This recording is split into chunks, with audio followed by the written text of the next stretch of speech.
Today we are making Szechuan Paneer, which is kind of like the distant relative of chili paneer. It's spicy and tongue tingling, which is all down to the star ingredient, the Szechuan peppercorns.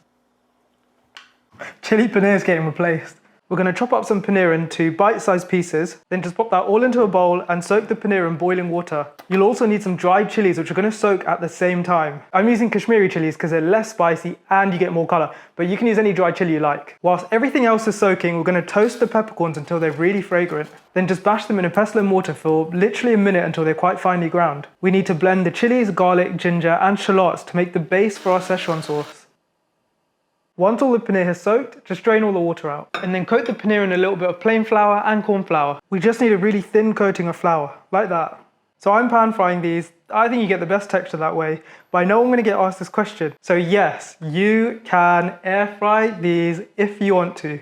Get them golden and crispy on both sides and then just pop them out and set them aside.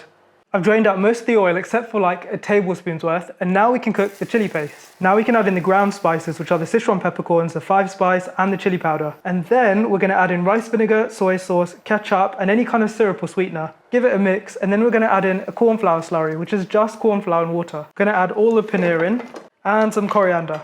And that's it, you've got spicy Szechuan paneer.